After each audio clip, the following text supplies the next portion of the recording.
आज हम लोग एक नया टॉपिक स्टार्ट करेंगे। टॉपिक का नाम है एटॉमिक रेडियस, परमाणु त्रिज्या। दूसरी बात, आवर्त सारणी का ये दूसरा पार्ट है। अभी तक देखो, आवर्त सारणी को हम लोग दो पार्ट में पढ़ते हैं। एक पार्ट में जो अभी तक आपको सब एलिमेंट का इंडिविजुअली जानकारी दिया गया, देखो ये इस ब्लॉक का है, ये इस ब्लॉक का है, ये ऐसा होता है, ये इसको क्या बोलते हैं। अब जो बात होगा ना, वह कुछ कंसेप्चुअल बात पर काम करेंगे हम लोग। तो आप लोग हेयरिंग डालेंगे। लेक्चर नंबर कितना है?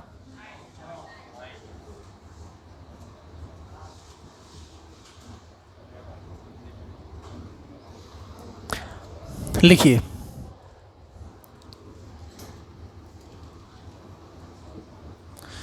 परमाणु त्रिज्या।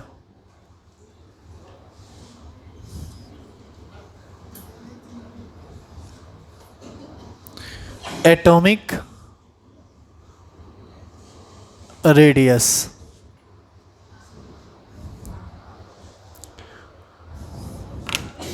डाल दिया हेडिंग आप लोग?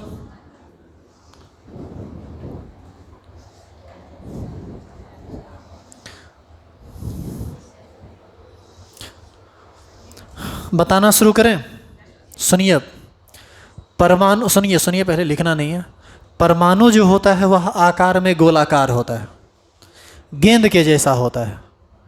तो गेंद के जैसा होता है तो गेंद का बीचों बीच का एक केंद्रक होगा ना, सेंटर से लेके बाहर तक का जो डिस्टेंस होगा उसी को हम लोग रेडियस कहते हैं। तो किसी परमाणु का जो सबसे बाहरी चीज़ होता है वह सबसे उसका बाहरी कक्षा होता है। तो हम जैसे मान लीजिए कि कोई परमाणु है, उसका ये नाभिक है, ये उसका पहला कक्षा है, यह उसका दूसरा कक्षा है, और मान लीजिए उस परमाणु में टोटल 3 कक्षा है और यह उसका तीसरा कक्षा है। तो अब ज़रा बताइए आप कि इसका यदि हमको रेडियस, त्रिज्या पता करना है, तो आपको नहीं लगता है कि ये नाभिक से लेकर बाहरी कक्षा के बीच की दूरी तक हम चले जाएंगे तो पता चल जाएगा। तो किसी भी परमाणु के केंद्रक, यानी जिसको आप नाभिक कहते हैं, और बाहरी कक्षा के बीच की दूरी ही क्या कहलाती है? परमाणु त्रिज्या। क्या कोई दिक्कत है इसमें? नीचे एरो दीजिए और डिफाइन कीजिए। लिखिए। लिखेंगे किसी परमाणु के नाभिक, किसी परमाणु के नाभिक तथा किसी परमाणु के नाभिक तथा बाहरी कक्षा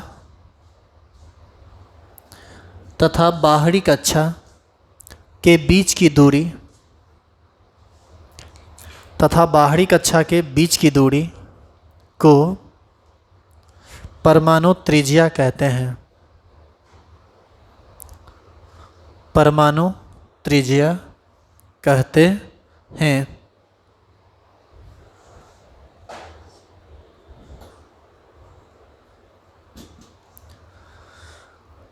हो गया? लिख लिए? सुनिए, ये जो बाहरी कक्षक होता है, बाहरी कक्षा जो होता है, इसी पर इलेक्ट्रॉन घूमता रहता है। तो इलेक्ट्रॉन जब घूमता है तो इलेक्ट्रॉन के घूमने के लिए कोई नेशनल हाईवे बना हुआ नहीं होता है। चूँकि ये इतना स्पीड में घूमता है कि यहाँ पर इलेक्ट्रॉनिक क्लाउड बनता हुआ दिखाई देता है। तो ये जो क्लाउड है ना, ये क्लाउड कुछ ऐसा होता है। ये एक क्लाउड हुआ, तीसरा कक्षा का क्लाउड, ये हो गया दूसरा कक्षा का क्लाउड। इस तरह से क्लाउड बनता है। और जब क्लाउड बनेगा ना तो उसका कोई निश्चित सीमा नहीं होगा। जैसे यही क्लाउड बन रहा है, तो ये जब क्लाउड बनेगा तो इसका कोई निश्चित सीमा नहीं होता है। अब ये एरिया, मान लो ये यहाँ तक आएगा, या ये यहाँ तक आएगा, या ये बीच तक रह जाएगा। इलेक्ट्रॉन हर जगह से पास कर रहा है घूमने के दरमियान। अरे हम ये कह रहे हैं कि तुम एक धागा ले लो, एक टुकड़ा बांध लो और तुम ऐसे नचाओ, तो तुमको क्या लगता है कि वो एग्जैक्ट एक सरकमफ्रेंस पर नाचेगा? आपको नहीं लगता है कि वो हल्का फुल्का इधर उधर फ्लक्चुएट करता रहेगा? तो यदि हमको कहे कि उसका एक निश्चित बताइए कि उसका निश्चित लेंथ क्या है, तो क्या हम निश्चित लेंथ बता पाएंगे? नहीं बता पाएंगे, क्योंकि हाथ हमारा कभी अप और डाउन कुछ कुछ होते रहेगा ना। यहाँ भी इलेक्ट्रॉन जब घूमता है ना कक्षा में, तो इसके बाहरी सीमा का कोई निश्चित नहीं होता है कि यह किस समय कहाँ से पास कर जाएगा। आप एक फिक्स सीमा नहीं कह सकते हैं, जिसके वजह से परमाणु त्रिज्या का जो एग्जैक्ट डिटर्मिनेशन है, एकदम एक निश्चित मान, ये निकालना संभव नहीं हो पाता है। इसीलिए हम लोग परमाणु त्रिज्या को 3 अलग अलग टर्म में समझते हैं, और सबको हम एक एक करके पढ़ेंगे। फिलहाल आप नीचे एरो दीजिए और लिखिए।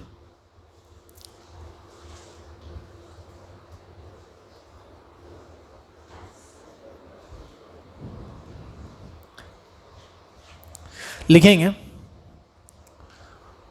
परमाणु के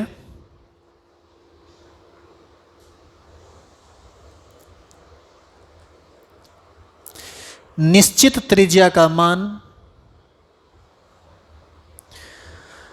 परमाणु के निश्चित त्रिज्या का मान निकालना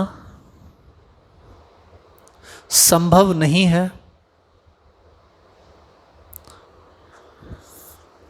संभव नहीं है, क्योंकि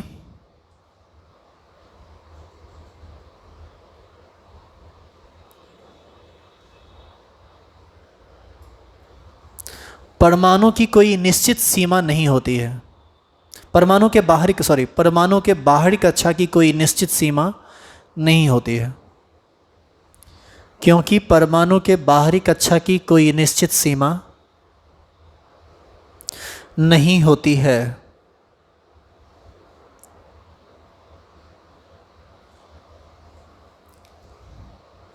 परमाणु के बाहरी कक्षा की कोई निश्चित सीमा नहीं होती है।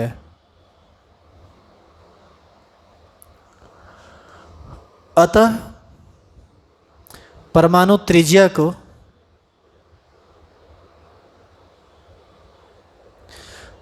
परमाणु त्रिज्या को 3 अलग अलग तरह से समझा जाता है, या 3 अलग अलग तरह से पढ़ते हैं। अतः परमाणु त्रिज्या को 3 अलग अलग तरह से पढ़ते हैं।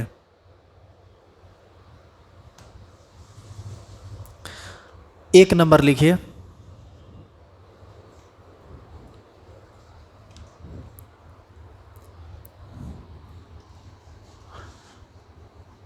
सह संयोजक त्रिज्या।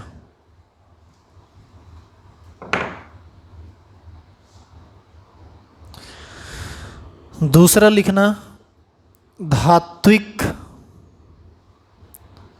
त्रिज्या, और तीसरा लिखना वंडरवाल त्रिज्या।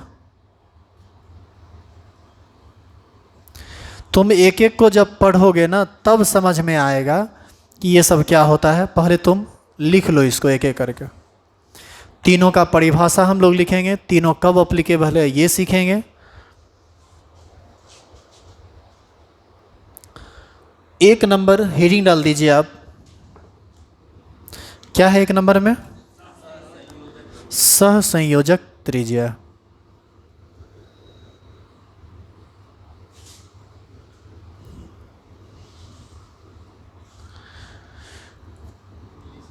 इसको इंग्लिश में हम लोग बोलते हैं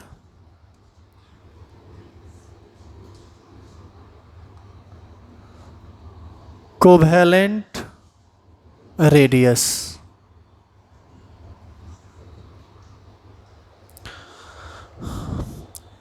सहसंयोजक त्रिज्या, कोवैलेंट रेडियस। लिख लिए? अब आप लिखना बंद कर दीजिए और समझना शुरू कर दीजिए। देखो, इसमें कुछ ऐसा बात है जो आगे से लिया गया है, केमिकल बॉन्डिंग से लिया गया है, और हमको लगता है पर्सनली कि तुम थोड़ा बहुत ये सब बात समझते होगे।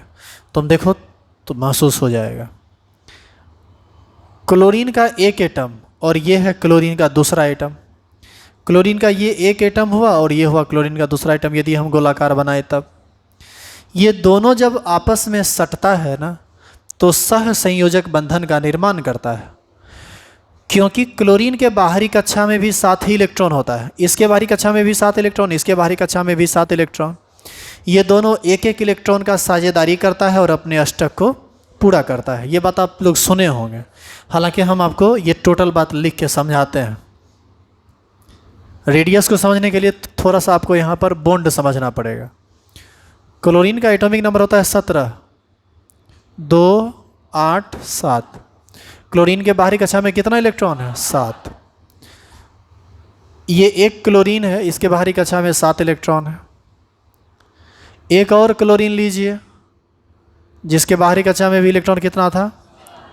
ये इसके साथ एक इलेक्ट्रॉन का शेयरिंग करेगा आपस में, तो ये भी एक इलेक्ट्रॉन का शेयरिंग करेगा।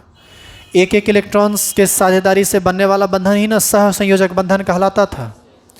तो Cl Cl के बीच सिंगल कोवैलेंट बॉन्ड बन गया। ये सिंगल कोवैलेंट बॉन्ड या एकल सह संयोजन बंधन इसको कहते हैं। हालांकि एक बार फिर से हम तुमको कह रहे हैं, यदि तुम ये सब बात नहीं समझे हो तो ना सही, अंडर 10 यदि आप ये सब बात नहीं समझे तो कोई बात नहीं, इस बात को हम बहुत बढ़िया से सीखेंगे। अगला चैप्टर हमारा यही आने वाला है, जो कि केमिस्ट्री का बेहद इंपॉर्टेंट चैप्टर माना जाता है। तो उसके लिए परेशान नहीं होना है, वो हम सिखा देंगे आपको। अभी बस थोड़ी देर के लिए मान लो आप। तो ये Cl किसके साथ जुड़ गया? Cl के साथ। किस बंधन के द्वारा जुड़ा? खड़ा होके बताओ। तुम खड़ा हो। हाँ, किस बंधन के द्वारा जुड़ा? तुम नींद ले रहा था रे, आंख बंद करके सुन रहा था क्या? हाँ, एक हिस्सा बोले थे कभी तुम लोग को रे? नहीं बोले थे? क्या कर रहा था तुम? कुछ नहीं कर रहा था, बैठ जाओ। एक बार पटना में हम क्लास ले रहे थे, उस समय हम पटना में ही रहते थे, यहाँ हम रहते भी नहीं थे। एक बच्चा जो है सो रहा था, ऐसे कर लिया था एकदम आराम से, ऐसे अकेले था बेंच पर, एकदम सुतल था। हम उसको 2 मिनट तक देखते रहे, पढ़ाते भी रहे, समझा रहे थे। और उस समय 350-400 बच्चा बैठा हुआ था क्लास में। IIT टारगेट का बैच था। वो सुन रहा है अपना आराम से, या सो रहा है, जो भी था वो। तो हम देखे कि वो सो रहा है तो उसको खड़ा किए, बोले खड़ा हो। बोले जी सर। खड़ा हो गया। पूछ रहे तुम सो रहा है? तो बोलता है नहीं सर, हम सो नहीं रहे थे। बोले तुम झूठ बना रहे हमको रे, चलो CCTV तुमको दिखाते हैं। कहा नहीं सर, हम आंख बंद किए हुए थे लेकिन हम सो नहीं रहे थे। तो बोले तब क्या कर रहा था रे? तब कहता है क्या कि सर आप इतना अच्छा बोलते हैं ना कि हम एकदम ध्यान मग्न होके सुन रहे थे। हम के बोले बेटा इतना ध्यान मग्न हो था तुम? इतना ध्यान मग्न था, एकदम 2 मिनट तक आंख बंद करके एकदम एकाग्रचित हो गया था। बोला हाँ सर। तो बोला, हम बोले कि सच बोल रहा है?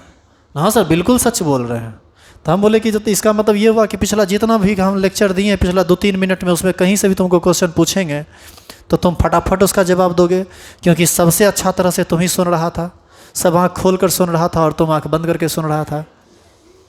और ये बात सही है, आँख बंद करके यदि आप किसी चीज़ को सुनिएगा ना तो दिमाग में ज़्यादा जाता है। आँख बंद कीजिए तो कान खुल जाता है। नहीं तो आप फील करना हो तो कभी, अच्छा कभी किसी को ध्यान करते देखें आँख खोल के ध्यान कर रहा है, हम आँख खोल के ध्यान कर रहे हैं, कभी देखें हैं क्या? अरे आँख खोल कर ध्यान करेगा, कभी चिड़िया उड़ती नजर आएगी, कभी तितली नजर आएगी, कभी फैन चल रहा होगा, कभी कोई आ जा रहा होगा, कभी कोई मक्खी बैठेगा उसको देख लेगा। ध्यान जनरली आँख बंद करके किया जाता है। आँख जैसे ही बंद कीजिएगा पूरा का पूरा माइंड आँख बंद किए मतलब आँख का काम खत्म, तो माइंड कंसंट्रेट हो जाएगा कान पर। माइंड जैसे देखिए यही सब चीज़ आध्यात्म से आप जब जोड़िएगा, अभी तो आप बहुत बच्चे हैं, आप ये सब बात नहीं समझ सकते हैं। आप देखते होंगे कि कोई कोई आदमी यदि गूंगा रहता है तो उसमें एक विलक्षण सा प्रतिभा रहता है।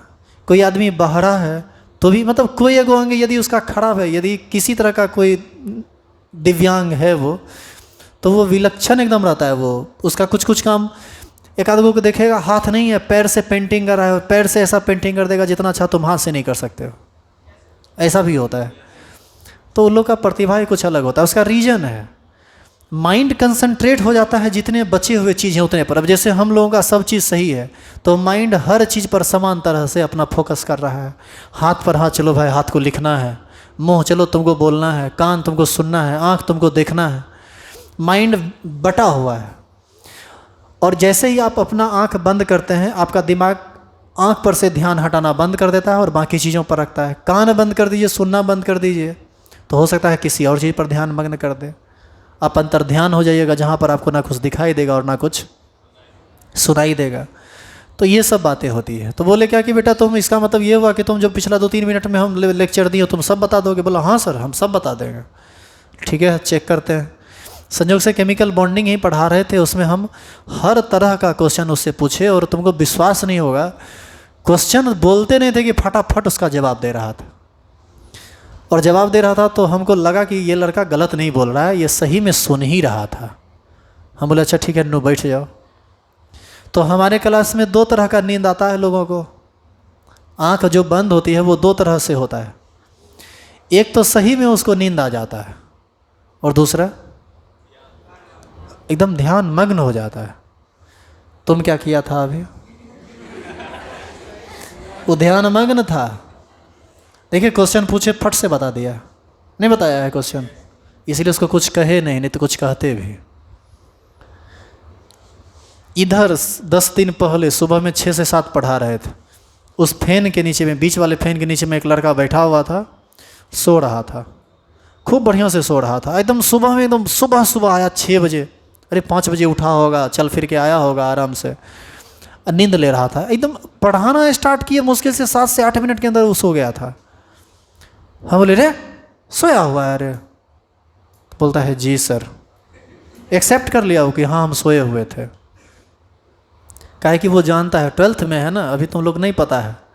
तुम लोग यदि रिजिड हो जाओगे तो हम तुमको साबित कर ना देंगे कि गलत हो तुम, और साबित हो गया तो बुखारन छोड़ाते हैं। इसलिए एक बार में वो तुरंत एक्सेप्ट कर लिया कि हाँ ठीक है, हाँ सो रहे थे सर। बोले सो रहा है? अरे कहा हाँ सर। काहे? कहता है कि सर पंखा नहीं चल रहा है, नींद आ गया। हम बोले चट्टा है कहीं का, पंखा चलेगा तो नींद आ जाएगा जी। इस तब घरे पर बैठ के पढ़ा करो, फैन ऑफ कर लिया करो, ऑनलाइन एगो कोना में घुस जाया करो, गर्मी जहाँ पर लगे, जहाँ पर नींद नहीं आए।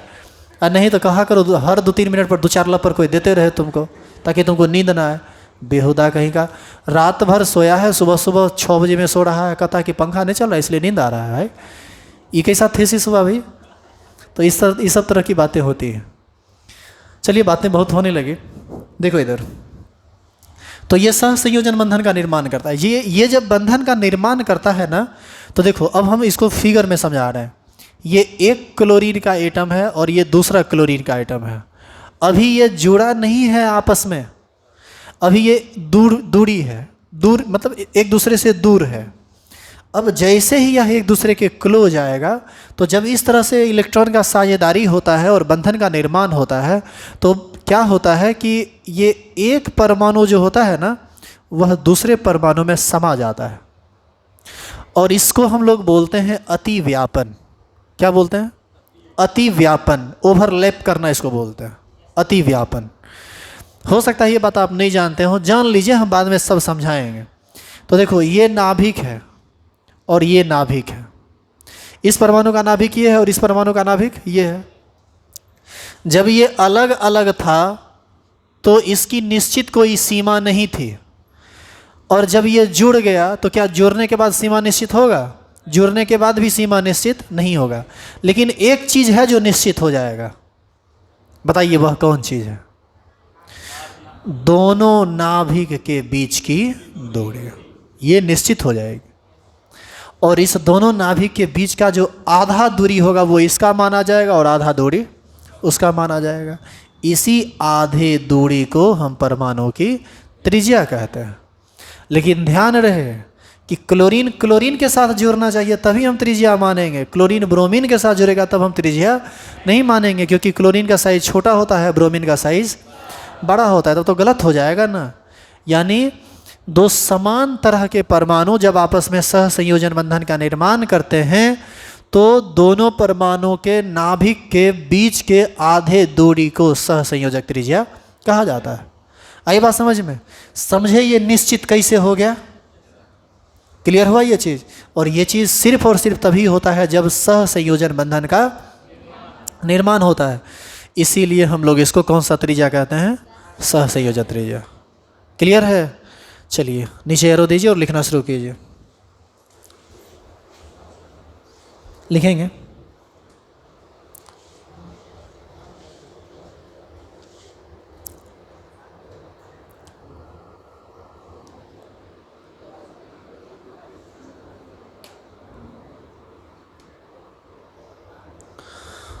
क्या लिखेगा? कुछ और लिख दो। क्या बता रहे थे? सहसंयोजन त्रिज्या लिखिए। लिखेंगे जब दो परमाणु आपस में मिलकर,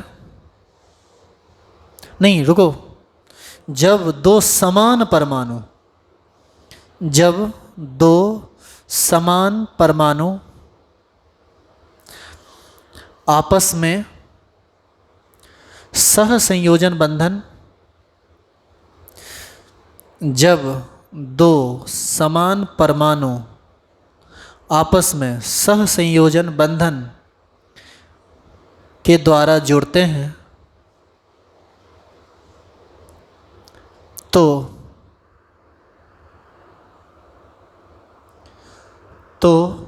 दोनों परमाणु, तो दोनों परमाणु के नाभिक के बीच के, तो दोनों परमाणु के नाभिक के बीच के आधे दूरी को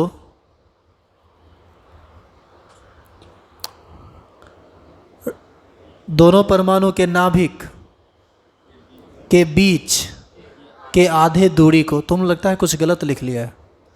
दोनों परमाणु के नाभिक के बीच के आधे दूरी को क्या बोलते हैं? सहसंयोजक त्रिज्या कहते हैं। सहसंयोजक त्रिज्या कहते हैं। सहसंयोजक त्रिज्या कहते हैं। सुनो, तो सहसंयोजक त्रिज्या कहाँ से कहाँ तक माना जाएगा बताओ? तो ये पूरा त्रिज्या है? नहीं है। इस परमाणु का त्रिज्या हो जाएगा यहाँ से लेकर यहाँ तक, हाफ। समझ में आया? इसी को हम लोग कौन सा त्रिज्या बोलेंगे? सहसंयोजक त्रिज्या। तो तुम फोटो तनी ढंग से बनाओ और सब बात लिखो। पहले ये बनाओ, ये बनाओ, ये बनाओ। इसी को हम लोग कौन सा बंधन बोलेंगे? Covalent bond. हिंदी में इसी को कहते हैं सहसंयोजन त्रिज्या, सॉरी, सहसंयोजक या सहसंयोजन बंधन। ये जुड़ा कैसे होगा? ये एक क्लोरीन होगा, ये दूसरा क्लोरीन होगा, ये दोनों आपस में एक दूसरे से सटेगा तो ओवरलैप करके ऐसी। हम इसको फिर से थोड़ा बना दें फ्रेश फिगर में। देखो इधर, इधर एक बार रुक जाओ, एक बार देख लो तो इधर थोड़ा ढंग से समझ लो। ये जब ये दोनों, ये इधर आ रहा है और ये इधर आ रहा है, ऐसा करने पर ये दोनों आपस में जुड़ता है। जुड़ता है ना, तो कुछ इस तरह की स्थिति पैदा होती है। ये भी क्लोरीन है और ये भी क्लोरीन है, दोनों के बीच अब बंधन बन चुका है, सिंगल कोवैलेंट बॉन्ड। यहाँ पर एक नाभिक है और एक नाभिक यहाँ पर है। इस दोनों का बीच का जो दूरी है, इसका आधा जो दूरी है, यही क्या कहलाएगा?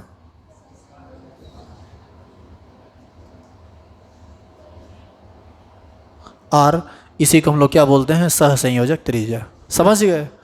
चलिए अब उतार लीजिए आप। इस बीच में यदि नाभिक बनाना चाहो,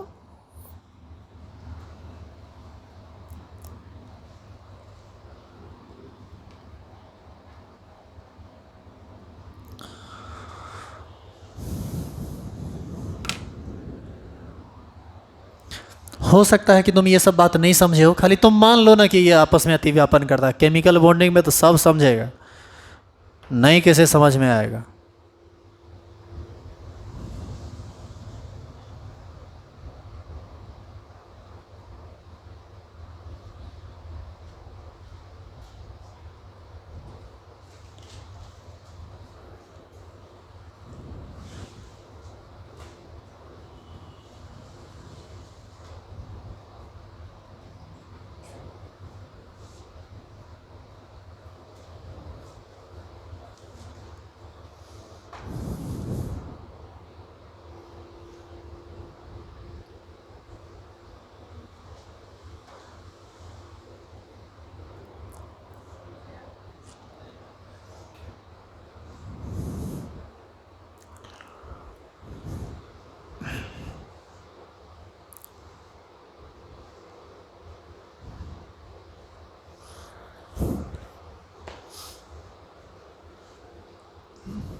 नाभिक थोड़ा छोटा बनाया करो।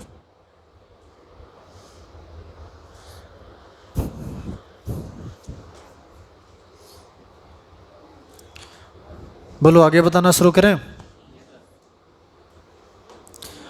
अब होगा हमारा दूसरा टाइप, जिसका नाम क्या है? धात्विक त्रिज्या। 2 नंबर हेडिंग लिखिए, धात्विक त्रिज्या।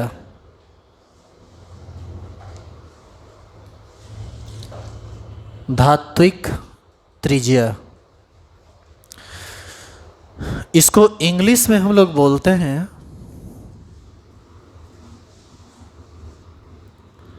Metallic radius. लिख लो इंग्लिश में। अब देखो ये क्या होता है, ये समझा देते हैं तुमको। इसमें कोई भी धातु ले लीजिए, सुनिए, धातु कभी भी सहसंयोजन बंधन का निर्माण नहीं करता है। जैसे धातु धातु परमाणु के साथ धात्विक बंधन के द्वारा जुड़ा होता है। ये सब बात अभी आपको समझ में नहीं आएगा, धात्विक बंधन क्या होता है। अभी बस आप इसको थोड़ा रफली समझ लीजिए। ये बात 12th में आप सॉलिड स्टेट पढ़िएगा तब समझ में आएगा, या केमिकल बॉन्डिंग में हम प्रयास करेंगे कि आपको समझा दें। ये जो खिड़की बना हुआ है, लोहा का ही ना खिड़की है, तो लोहा का खिड़की है तो उसमें परमाणु किस चीज़ का होगा? लोहा का परमाणु होगा। तो एक लोहा का परमाणु दूसरे लोहा के परमाणु से आपस में जुड़ा हुआ होगा, तब ना वो उतना मजबूत है। हम ये कह रहे हैं कि यहाँ पर एक गेंद रखा हुआ है, एक गेंद ये, दूसरा गेंद ये, तीसरा गेंद ये, और ये सब आपस में बहुत स्ट्रांग बॉन्ड के द्वारा जुड़ा हुआ होगा। तो इसको हम पकड़ के पटक भी देंगे तो जैसा है वैसा ही रहेगा। लेकिन यदि इसके बीच कोई बंधन ना हो तो हम इसको छू देंगे, सब तरफ, बोलिए फैलेगा कि नहीं फैलेगा? बिल्कुल इसी प्रकार उस खिड़की का निर्माण लोहा के परमाणु से हुआ है। सारा का सारा लोहा का आइटम इसी तरह से एडजस्ट रहता है। यदि एक लोहा का परमाणु दूसरे लोहा के परमाणु को आपस में यदि कस के जोड़ के नहीं रखेगा तो क्या लोहा इतना मजबूत हो पाएगा क्या? एक्चुअल में धातु में जो बंधन रहता है उसको हम लोग बोलते हैं धात्विक बंधन, मेटालिक बॉन्ड। तो किसी धात्विक ठोस में 2 अगल बगल वाला जो परमाणु होता है वह धात्विक बंधन के द्वारा जुड़ा होता है, और दोनों अगल बगल वाले परमाणु के नाभिक के बीच के आधे दूरी को ही हम लोग क्या बोलते हैं? धात्विक त्रिज्या कहते हैं। अब उसमें और इसमें क्या अंतर है, इस बात को समझो। उसमें और इसमें यह अंतर यह है कि यह परमाणु एक दूसरे को अतिव्यापित कर देता है, एक दूसरे में समा जाता है, लेकिन धात्विक बंधन में ऐसा नहीं होता। जैसे ये आयरन का एक परमाणु है और ये आयरन का दूसरा परमाणु है, ये भी आयरन ही है और ये भी आयरन ही है। तो आयरन धातु होता है ना, तो दोनों के बीच का जो दूरी होगा उसका आपको कितना निकालना है? आधा। आधा यही हुआ ना, यहाँ से लेके यहाँ तक ही क्या कहलाएगा? आर। अब ये आर कौन सा आर है? धात्विक त्रिज्या है। अब बात समझ में आ रही है? इसमें और इसमें कुछ अंतर दिखा? वहाँ पर ओवरलैप कर गया, यहाँ पर ओवरलैप नहीं किया। उसकी तुलना में इसका त्रिज्या थोड़ा बड़ा होगा ना।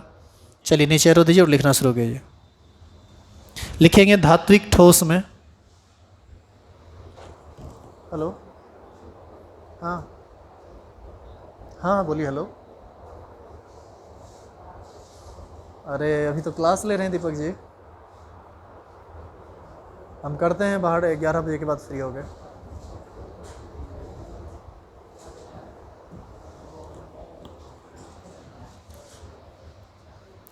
सुनिए, हाँ लिखना शुरू कर दिए क्या? क्या लिखें?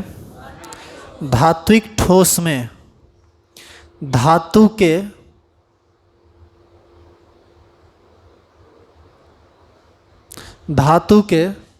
दो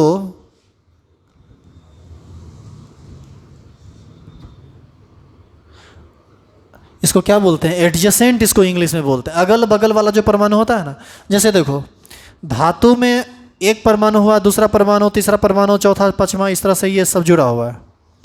अब तुम यदि इसका त्रिज्या निकालना चाहते हो तो क्या इस परमाणु का त्रिज्या इसके साथ निकालेगा, आधा करेगा? तो रहना कैसा परमाणु चाहिए? अगल बगल वाला। इसीलिए हम लिखे हैं धात्विक ठोस में दो अगल बगल वाले परमाणु के नाभिक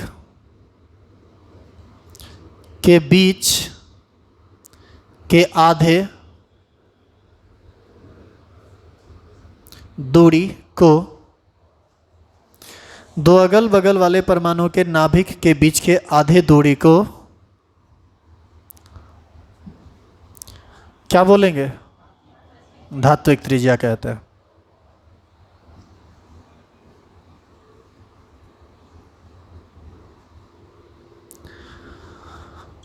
धात्विक त्रिज्या कहते हैं। बोलो, कह दिया? फोटो बना लो। इसमें ओवरलैप मत कराना, इसमें ओवरलैप नहीं होगा।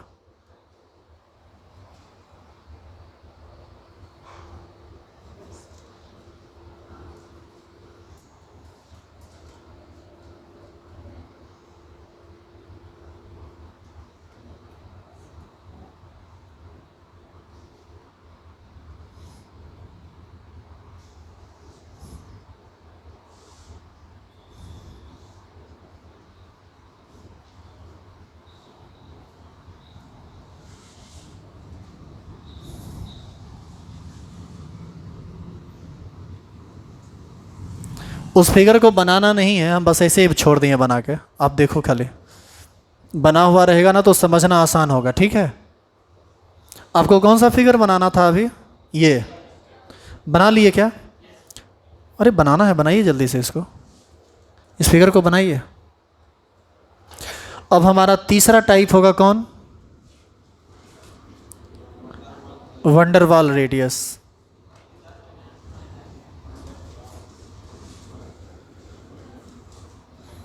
हेडिंग डालिए, तीसरा नंबर वंडरवाल त्रिज्या, वंडरवाल रेडियस।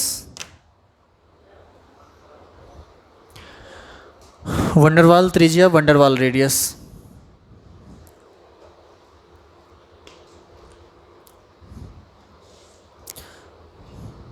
लिख लिए क्या? अब ना तुम पहले इसको समझ लो, बाद में लिखना। पहले हेडिंग डाल लो, तीसरा नंबर वंडरवाल त्रिज्या, वंडरवाल रेडियस। हेडिंग डाल के छोड़ दो, लिखेंगे हम लोग अभी ही, लेकिन पहले समझिए आप। अच्छा ये बताइए, कोई अक्रिय गैस भी तो परमाणु होता है, जैसे नियन क्या परमाणु नहीं है? आर्गन परमाणु है कि नहीं? लेकिन यह किसी भी बंधन का निर्माण नहीं करता है, चूँकि अक्रिय गैस है, वह किसी के साथ जुड़ता नहीं है। तो जब ये अक्रिय गैस जुड़ेगा ही नहीं, तो मान लो जब ये अक्रिय गैस किसी के साथ जुड़ेगा नहीं, तो हम मान लेते हैं ये एक परमाणु ऑर्गन का है।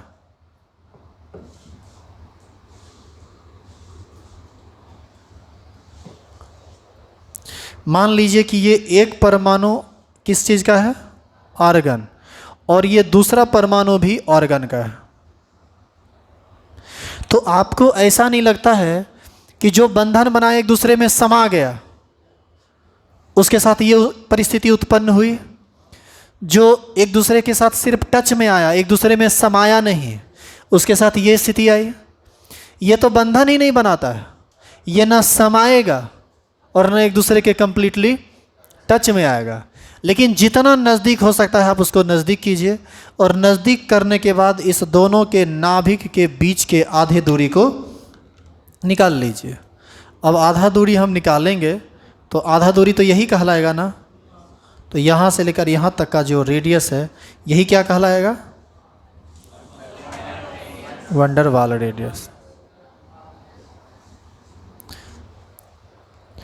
बोलिए, समझ में आया आपको? अब तुम एक चीज़ बताओ, तुम वहाँ देखा कि एक दूसरे में समाया कोवैलेंट बॉन्ड के कारण, मेटालिक बॉन्ड में समाया नहीं, एक दूसरे के सिर्फ टच में आया। यहाँ पर सटा भी काहे नहीं? क्योंकि ये एक अक्रिय गैस है, यह भी ऑर्गन है और यह भी ऑर्गन है, और अक्रिय गैस कभी भी आपस में जुड़ता नहीं है। और यह गैसीय अवस्था में रहता है। इसको आप कितनों सटा दीजिएगा ना, ये थोड़ा बहुत उससे अलग ही रहेगा। तो आप किसी भी अक्रिय गैस के दो अगल बगल वाला परमाणु ले लीजिए, उस दोनों के नाभिक के बीच के आधे दूरी को ही हम लोग क्या बोलेंगे, वंडरवाल त्रिज्या। अब तुम ये बताओ, तुमको इसका यूज बताते हैं, इसका यूज क्या है, क्यों लिया गया है। एक्चुअल में वहाँ पर जो है ना, यहाँ पर जब खड़ा होते हैं तो यहाँ पर इमेज बनता है, और जब भी हम खड़ा होंगे ना तो फिर हम समझाएंगे कैसे कि हम किस पॉइंट पर बात कर रहे हैं, इसीलिए ये लिया गया है। देखो ध्यान से, वहाँ पर इस जगह पर जब ये एक दूसरे के साथ समाया तो ये रेडियस, आपको नहीं लगता है कि ये जो रेडियस है ये सबसे छोटा हो जाएगा। यहाँ पर जब नहीं समाया एक दूसरे में तो उसके वनिस्पत ये रेडियस थोड़ा सा बड़ा होगा, बोलिए हाँ या ना। और यहाँ पर बताइए इस केस में, इस केस में ये सबसे बड़ा होगा। इस केस में ये सबसे बड़ा इसलिए होगा क्योंकि इसमें तो समाया ही नहीं। तो ऐसी स्थिति में यदि आपसे कोई पूछे कि कौन सबसे बड़ा होगा, वंडरवाल रेडियस या कोवेलेंट रेडियस, कौन, तो इसका तब तो हम इसका एक ऑर्डर लिख सकते हैं ना। सबसे छोटा होगा कोवेलेंट रेडियस, उससे बड़ा होगा मेटालिक रेडियस, और सबसे बड़ा होगा कोवेलेंट रेडियस। क्या कोई दिक्कत है इसमें? चलिए अब उतारना शुरू कीजिए। तो इसका एक और काम है, पता है क्या? नहीं, कभी कभी तो हम लोग को बोलते हैं कि रे तुम खड़ा हो जाओ, तो कभी कहता है हम, कहते हैं नहीं वो तुम, फिर कहेगा हम, कहें नहीं। अब जिसको खड़ा करना रहेगा सीधे फ्लैश कर देंगे। इसका फ्लैश बहुत तगड़ा है, कुछ आइडिया है तुमको? किसी को देखना है तो देखो, देख रहा है, बहुत टाइट काम करता है। अब जो है सो बचेगा नहीं कोई नज़र से। चलिए छोड़िए इन बातों को, लिखिए, लिखेंगे दो बगल वाले अक्रिय गैस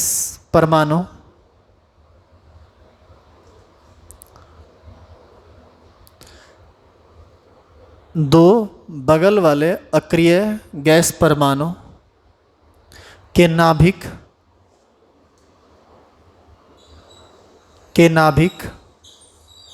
के बीच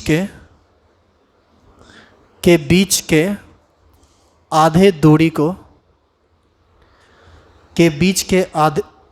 अरे रुको, तो दो बगल वाले अक्रिय गैस लिखे हो ना, अक्रिय गैस के नाभिक के बीच के आधे दूरी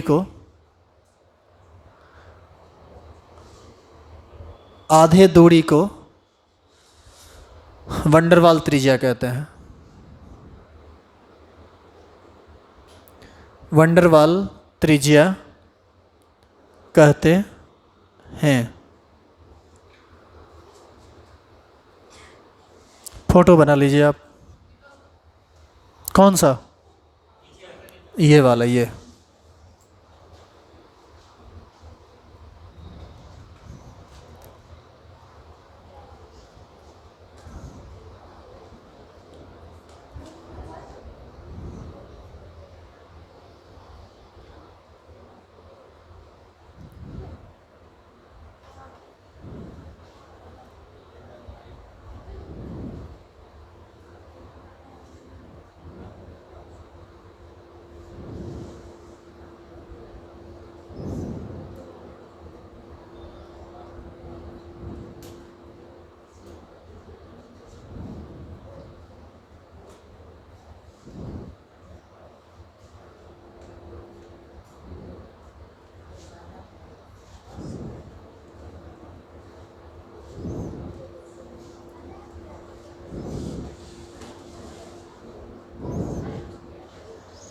सब कहाँ बना है, लिख ले नहीं।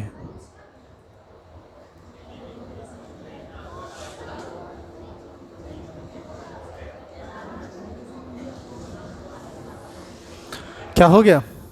लिख लिए? हाँ चलो अब लिखो तो ऑर्डर ऐसे लिख लो, कोवेलेंट रेडियस ये सबसे छोटा होगा, इससे बड़ा कौन होगा? Metallic radius. यदि तुम हिंदी में लिखना चाहते हो तो लिख लो सहसंयोजक त्रिज्या, इसके बाद लिखो धात्विक त्रिज्या और इसके बाद लिखो वंडरवाल त्रिज्या। लिखो, अपने से लिखो। सबसे पहले सहसंयोजक त्रिज्या लिखना, ये सबसे छोटा होता है। फिर लिखना धात्विक त्रिज्या और सबसे छोटा होता है, सबसे बड़ा होता है वंडरवाल त्रिज्या।